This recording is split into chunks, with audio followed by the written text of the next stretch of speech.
உறவுகள் அனைவருக்கும் வணக்கங்க. அழகில் பார்த்தீங்கன்னா மூத்த பையனாக பிறந்தா வாரம் பூரா இறக்குவாங்க அப்படிங்கிறது கரெக்டாக தாங்க தெரியுது. ஏழை வீட்டில் மூத்த பையனாக பிறக்கக்கூடாது, பணக்கார வீட்டில் கடைசி பையனாக பிறக்கக்கூடாதுன்னு சொல்லுவாங்க. பழமொழி கேள்விப்பட்டிருக்கேங்க. ஏன்னா அனுபவிச்சிருவாங்களாம் எல்லாமே. கடைசியில் இருக்க பையனுக்கு வாழைப்பழ தோல் தான் கிடைக்கும் அப்படிம்பாங்க. ஆனால் அதே மாதிரி தான் ஏழை வீட்டில் தலைப்பையனாக பிறந்தா எல்லா சுமையும் இறங்கும்பாங்க. அதை சுமையை கூட சுகமானதாக ஏற்படுத்திக்கிட்டா சந்தோஷம்தான். ராஜோட அப்பா சொன்னார் பார்த்தீங்களா, எனக்கு நான் தான் மூத்த பிள்ளை, என் வீட்டில் என் அக்கா தங்கச்சி எல்லாத்தையும் நான் தானே கட்டி கொடுத்தேன், என் தங்கச்சிங்களா என் தம்பிங்களா அப்படிங்கிறாரு. அப்போ பார்க்குறாங்க, அந்த காலத்தில் இருந்த மாதிரி இந்த காலத்தில் இருக்குது அப்படின்னு நினைக்கிறாங்க நம்ம மலர். அடுத்து பார்த்தீங்கன்னா கல்யாண செலவுக்கு என்ன பண்ணுறதுன்னு கஷ்டத்தில் நினச்சிக்கிட்டு இருக்காங்க நம்ம மலர். ஆனால் இங்கே இவர் புருஷன் அங்கே ஆஃபீஸில் ஏன்டா இப்படி உன் பொண்டாட்டிலாம் மன்னிப்பு கேட்குற அளவுக்கு நீ பார்த்துக்கிட்டா இருந்த, நீலாம் ஒரு மனுஷனான்னு திட்டி விட்டுறாங்க. வீட்டுக்கு வந்து பொண்டாட்டி காலில் விழுகிறதுக்கு தயங்க மாட்டேங்கிறாரு. அப்போ அதாகிட்ட வாய் பேசாமல் இருக்கிறதுலையும் அஞ்சவே மாட்டேங்கிறாருங்க. அப்படி அச்சடிச்ச பிள்ளை மாதிரி அமைதியாக இருக்காரு, எதிர்த்தே பேச மாட்டேங்கிறாருங்க. அப்பா அத்தாவுக்கும் நல்ல பிள்ளையாகவும் இருக்காரு, பொண்டாட்டிக்கு நல்ல புருஷனாகவும் இருக்காரு. சும்மா சொல்லக்கூடாது, ஆனால் திறக்க வேண்டிய நேரத்தில் வாயை திறந்தாங்க ஆகணும். எந்த பக்கத்து ரெண்டு பக்கத்து நல்ல பிள்ளையாக இருக்கிறத விட ரெண்டு பக்கத்து வாய் கரெக்டான நேரத்தில் அடிக்கணுங்க. சும்மா இருந்து புண்ணியம் இல்லையில, கொண்டாடிக்கிட்ட தான் வேற வழி இல்லைன்னு தஞ்சம் போடுறாரு. என்னை மன்னிச்சிரு மலரு, என்னை மன்னிச்சிரு அப்படின்னு சொல்லிட்டு விடுங்க, உங்க கூட நான் பேச தயாரில்லை அப்படின்னு இங்கிட்ட அங்கிட்டு போறாங்க. அதுக்கு மேலே ஒரு கட்டத்துக்கு மேலே பொண்டாட்டிங்க வீராப்பு காமிக்க மாட்டாங்க. புருஷனோட அணைப்பில் அப்படியே அடங்கி போறாங்க. அதுக்கப்புறம் தாஜா பண்ணிடுறாரு, முத்தம் கொடுக்குறாரு, கட்டி பிடிக்கிறாரு. சரி சரி விடு விடு அப்படிங்கல, போங்க நீங்கள் எப்போ பாருங்க நான் சொல்கிறத கேட்கவே மாட்டேங்கிறீங்க அப்படிங்கல. சரிம்மா நான் இப்போ என்ன பண்ணுறது, நான் என்ன தான் சொல்கிறது, இப்போ என்ன பண்ணுவீங்க, முழுசாக உன் தம்பி கல்யாணத்துக்கு நீங்கள் என்னங்க பண்ண முடியும், யார்கிட்ட கடை வாங்குவீங்க, எப்படியும் குறைஞ்சபட்சம் சிம்பிளாக வச்சாலும் 10 லட்சம் வேணுமே, 10 லட்சம் எங்கெங்கே இருக்குது அப்படிங்கிறாங்க. நான் ஏதாவது பண்ணித்தானே ஆகணும். அப்படியே கிளவி கேட்குது, அட்டி பாவி இந்த மருமகளுகள் பூரா அப்படியே கெடுப்பாளுங்கிறது கரெக்டாக இருக்கே அப்படின்னு நினச்சிக்கிட்டு இருக்கு. போய் பம்ம முடியும் ஆய்வம்மா அப்படிங்கல. வேணாம் நம்ம பிள்ளை தான் நம்ம பக்கம் இருக்கேன்ல, அவள் வாயத்தை மூட சொல்லிட்டேன்ல, ஏன்னா வாயை மூடு மலரு, நான் எப்படியே பண்ணிக்கிறேன் அப்படிங்கிறாரா. அதனால இவங்க பேசாமல் விட்டுறாங்க. அப்படியே வந்த கோவத்தை அடக்கிட்டு அடுத்து இவன் என்ன பண்ணுறான், ஒன்றும் பண்ண முடியல. இங்கே இந்த பக்கத்து பார்த்தீங்கன்னா நம்ம மதி செம்மையாக வச்சு செய்யுதுங்க. மதிக்கிட்ட மாட்டிக்கிட்டு சுரேஷ் படாத பாடுபடுறாருங்க. ஏண்டா மாட்டிக்கிட்டோங்கிற அளவுக்கு போலீஸ்காரங்க நல்லா கழுவி ஊற்றுறாங்க. ஒரு பொண்ணுக்கிட்ட போய் இப்படி தான் பண்ணுவியாடா, நீ என்ன உனக்கு என்ன கொம்பு முளைச்சிருக்கா, உனக்கு இந்த யூனிஃபார்ம் போட ஆசை இல்லையா அப்படி இப்படின்னு கத்தி விட்றாங்க. இங்கே பார், என்ன ஆனாலும் சரி அப்போ பக்கத்து இனிமேல் நீ போகக்கூடாது, அப்படின்னா உனக்கு வேலை கிடைக்கும், இல்லைன்னா ட்ரெஸ்ஸை கட்டி போட்டு போயிட்டே இரு அப்படின்னு கத்துறாங்க. இவரோட மனசு கேட்குது, எல்லாம் நல்லபடியாக இருக்கணும், போலீஸ் சொல்கிறது சரிதான் அப்படின்னு. ஆனால் இங்கே புத்தின்னு ஒன்று இருக்கு இல்லையா, அது மாமா சொல்கிறதாங்க கேட்குது. மாமங்கிறது கைக்குள்ளே வச்சுருக்கானுங்க. அப்படியே அப்பா பாப்பா நில்லு, நான் நிற்கிறேன், உட்காரணா பார்த்தா உனக்கு நான் வேலையை வாங்கி தரேன்டா, ஆனால் கொஞ்சம் அவகிட்ட போகாத அப்படின்னு அவருமே சொல்லிடுறாரு. அதனால கண்டுக்காமல் இருந்துக்கிறாங்க. என்ன ஆனாலும் சரி நம்ம எதுவுமே பேசக்கூடாது அப்படிங்கிறான். ஆனாலும் வலியக்க பிரச்சனை அவரை தேடி தாங்க வருது. மதிக்கும் சுரேஷுக்கும் கனெக்ஷன் இருக்கிறதுனால 2 பேரும் முட்டிக்கிறது மோதிக்கிறதுங்க. பார்க்குறேன் அப்படியே முறைச்சி பார்க்க வீதியில் போகையில் பார்த்துடுறாங்க. அப்படியே மதி போய் வம்பளுக்குது வேணுக்குன்னு. என்னப்பா ஆட்டம் கண்டு போச்சா, வீடு தேடி வந்து நான் போலீஸ்காரன் என்கிட்டயே திமிர காட்டுறேன்னு ரொம்ப பேசினியே, இப்போ என்ன பண்ணுவ அப்படின்னு சொல்ல, என்னடி திமிரா, இங்கே பார் வாடி பொடின்னு பேசுகிற வேலை வச்சுக்காத, நான் அன்னைக்கே சொன்னேன் அப்படின்னு சொல்ல, இங்கே பார் நீ வாடி பொடி தானே, நீ என்ன பெரிய வாடா போடா நான் சொல்ல முடியும், நீ என்ன ஆம்பளை நினைப்பா, ஆமாடா நான் ஆம்பளை தாண்டான்னு கையை தூக்கி பேச, என்னடி ரொம்ப திமிரா, நான் காக்கி சட்டை போட்டதுக்கப்புறம் நான் வச்சுக்கிறேன்டி, ரொம்ப ஆணவமாக பேசுகிற, ஏய் நீ காக்கி சட்டை போட்டால் தானடா பேச முடியும், நீ காக்கி சட்டையும் போட முடியாது, உனக்கு கல்யாணமும் ஏறாது, எதுவுமே நடக்காது, ஏன்னா உன் மனசு முழுக்க கருப்படைஞ்சு போய் கிடக்கு, நல்ல மனசே இல்லை, கெட்டு போன என்ன இருக்கு, அது இருக்கிற வரைக்கும் நீ ஒரு நாள் முன்னுக்கு வர முடியாதுடா, இது மதியோட சாபண்டா அப்படின்ட்டு போக அப்படி செம்ம காண்டாகிறாரு. ஏய் எனக்கு கல்யாணம் ஆகாதுன்னு நீ சொல்றியா, இப்போ சொல்கிறேன் எழுதி வச்சுக்கடி, எனக்கு கண்டிப்பாக கல்யாணம் நடக்குண்டி, அதையும் பார்த்துடலாம், உனக்கு யூனிஃபார்ம் போட்டால் தான் கல்யாணம் நடக்கணும்னு கேள்விப்பட்டேன் அப்படின்னு சொல்ல, எனக்கு யூனிஃபார்மே கிடைக்கலான்னு பரவாயில்ல, எனக்கு அந்த பொண்ணே கிடைக்கலான்னு பரவாயில்ல, ஆனால் எனக்கு கல்யாணம் ஜாம் நடக்கும் தெரியுமா அப்படிங்கிற திரும்பி பார்க்குறாங்க. ஆமாம் நடக்கும்டி நடக்கும், அந்த பொண்ணு யார் தெரியுமா, நீ தாண்டி, உன் கழுத்தில் நான் கண்டிப்பாக தாலி கட்டுவேண்டி, தாலியை கட்டி வீட்டில் வச்சு உன்னை தினம் சித்திரவதை செய்வேண்டி அப்படிங்கிற ஆடி போகிறாங்க. ஏய் இந்த மாதிரி பேசுகிறதுக்கே உன்னை நான் உள்ள செல்லுவேன், என்ன திமிரா அப்படின்னு கேட்க, என்ன திமிரா உனக்கு இம்பிட்டு இருந்தா என்ன, உனக்குன்னா நான் என்ன உன் வீட்டில் வாங்கி குடிச்சிட்டு இருக்கேன்னா, வேலை பார்த்துட்டு இருக்கேன், உங்கள் அம்மா உங்கள் அப்பனுக்கு வேலையே இல்லடி, என்ன பண்ணுவ அப்படிங்கலாம் ஷாக் ஆகுறாங்க. ஆமாம் உனக்கு வேலை போயிடும், உங்கள் அப்பனுக்கு வேலை போயிடும், உன் வேலையை தூக்குறேன்டி என் வேலையை தூக்க முடியும், நீ முடிஞ்சு போனா அதுக்கு மேலே என்னை என்னடி பண்ண முடியும்? என் மாமா இருக்காரு, என் மாமா நினச்சா அவங்க எல்லாத்தையும் 5 நிமிஷத்தில் தூக்கி போட்டு போயிட்டே இருப்பார்.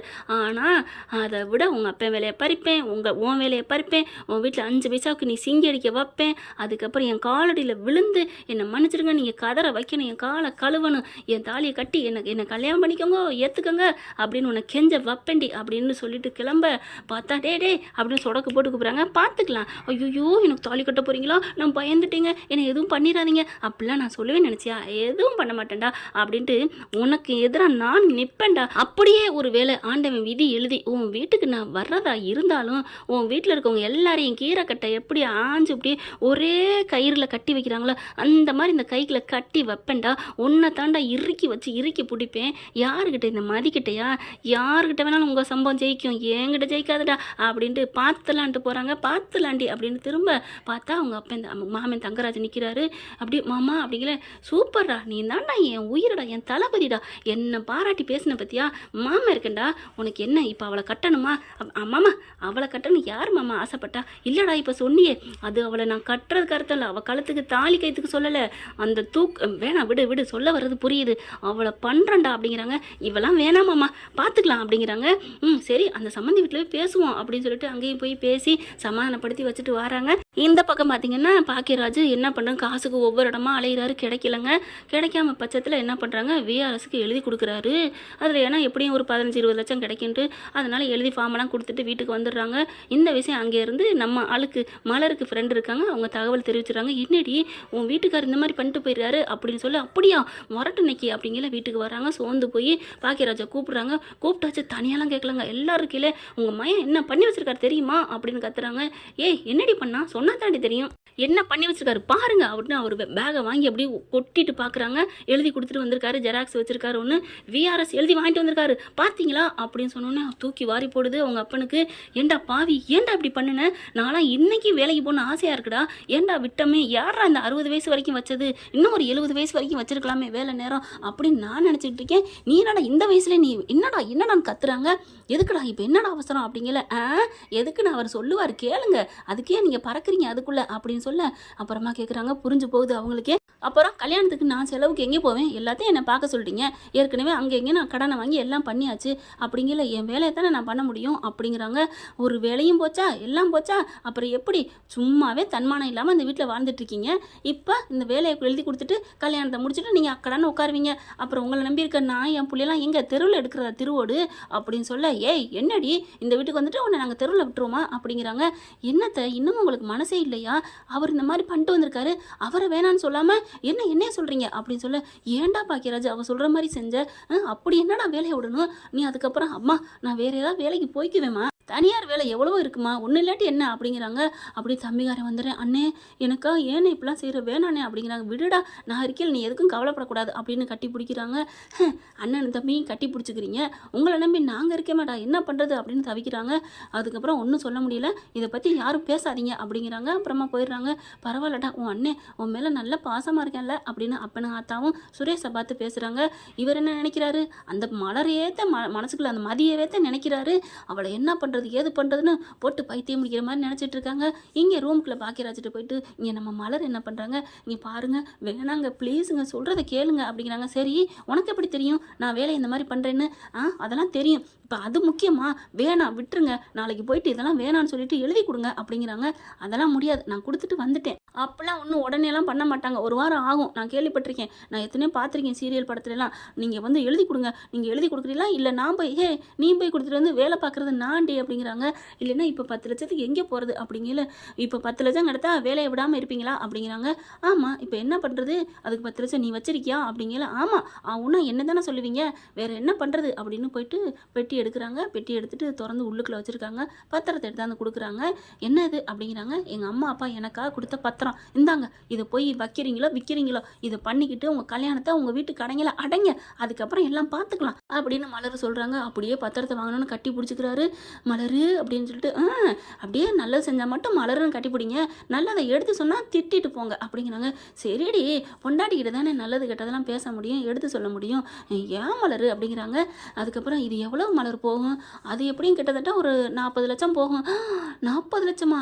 அப்படின்னா நம்ம விற்க வேணாம் மலரு. இப்போவே 40 லட்சம்னா பின்னாடி எவ்வளோ போகும்? நம்ம பிள்ளைக்கு உதவும்ல. நான் கடனை கொஞ்சம் கொஞ்சமாக அடைச்சிடுறேன். அதனால் இப்போ ஒரு 20 லட்சத்துக்கு வைப்போமா? ஏங்க கல்யாண செலவே ஒரு 10 தாங்க வரும். வரட்டும்ப்பா. இப்போ நகை நட்டுலாம் வாங்கி போட்டிருக்கோம். நகையும் கொஞ்சம் அடகுல கிடக்கு. அதெல்லாம் திருப்பணும்னா ஒரு 20 அடகு வைப்போமே. அப்படி 20 லட்சத்துக்கு வைப்போமா அப்படின்னு கேட்குறாங்க. அப்படிங்கிற எனக்கும் அந்த யோசனை நல்லா தான் இருக்குது. சரிங்க அப்படிங்கிறாங்க. இது எல்லாத்தையும் மாமியாக்காரி கேட்குது. பரவாயில்லையே, நல்லவளா இருக்காளே. நல்லவ தான், அப்பப்போ வாய் தான் அடிக்கிறா அப்படின்னு சொல்லிட்டு மலரு அப்படின்னு ஒன்றும் தெரியாத மாதிரி வருதுங்க. அத்தை வாங்கத்த அப்படிங்கல. வாமா, நீ ஏதோ தலைவலிக்குதுன்னு சொன்னியே, இந்தா உனக்கு காப்பி போட்டு கொண்டாந்து தந்திருக்கேன், இந்த குடி. என்னது காப்பி? எப்போ போட்டேன், எப்போ என்னத்த அப்படின்னு பாப்பாங்குது. நான் மாமாவுக்கு தாம்மா போட்டேன். எனக்கு அப்போ தான் அந்த வீட்டை கிராஸ் பண்ணும்போது ஞாபகம் வந்துச்சு. ஐயோ புள்ள மரும தலைவலிக்குதுன்னு சொன்னாலே அப்படின்னு உனக்கு போட்டதை உனக்கு கொடுத்துட்டேன், இந்த குடி. ஐயோ வேணாத்த, நீங்கள் மாமாக்கே கொடுங்க அப்படின்னு சொல்ல, இல்லைம்மா நீ குடி அப்படி சொல்லிட்டு, என் நல்ல மருமகடி நீ, என் நல்ல பிள்ளை 2 பேருமே நான் கொடுத்து தான் வச்சுருக்கணும். பெத்த பிள்ளை கூட இப்படி மனசறிஞ்சு நடக்காது அப்படின்னு முத்தத்தை கொடுத்துட்டு காப்பியை கொடுத்துட்டு வரேன் அப்படின்னு போகுது. என்னடி நடக்குது இங்கே? உங்கள் அம்மா தான் நடக்குது, உங்கள் ஆத்தா தான் நடக்குது அப்படிங்கிறாங்க மலரு. என்ன சொல்கிற? உங்களுக்கு இன்னும் புரியலையா? ஒட்டு கேட்டிருக்கும் நம்ம 2 பேர் பேசுனதை. எங்கள் அம்மா தப்பாக சொல்லாத. ஏங்க சரி, உங்கள் அம்மா நாம் பேசிக்கொண்டிருப்பதை காதில் கேட்டிருப்பார்கள், அதனால் கனிவோடு பேசி கொண்டு போகிறார்கள். இப்போ நான் நல்லா பேசுகிறேன்னா, ஐயோ மலரு அப்படின்னு சொல்கிறாரு. பின்ன என்னங்க, 20 லட்ச ரூபா ஏற்பாடு பண்ணி தாரா, பத்திரத்தை கொடுக்குறான்னு தெரிஞ்சோன்னே என்னம்மா இழிச்சிட்டு போகுது. சரி விடு மலரு, எங்கள் அம்மா தானே, போயிட்டு போகுது விடுங்க. நான் கொடுக்குறதுல எனக்கு சந்தோஷம்தான். ஆனாலும் நல்லா தான் இருக்குது உங்கள் அம்மா என்கிட்ட வந்து இப்படி பேசிட்டு போனது அப்படின்னு சொல்லி 2 பேரும் நெத்தியில் முட்டிக்கிறாங்க. என்ன ஃப்ரெண்ட், இப்படி பண்ண நல்லா தானே இருக்கும். பார்க்கலாம். தேங்க்யூ. இந்த வீடியோ உங்களுக்கு பிடிச்சிருந்தா தயவு செய்து லைக் பண்ணுங்க. இன்னும் அப்டேட்ஸ்க்காக சேனலை சப்ஸ்கிரைப் பண்ண மறக்காதீங்க. நம்ம கிட்ட இருக்க எல்லா சேனல்ஸோட லேட்டஸ்ட் வீடியோ அப்டேட்ஸ்க்காக மேல ரைட் சைடுல காட்டுற லிங்கை கிளிக் பண்ணி வாட்ஸ்அப் குரூப்ல ஜாயின் பண்ணுங்க. உங்களிடம் விடைபெறுவது நான் உங்கள் மெஹர்.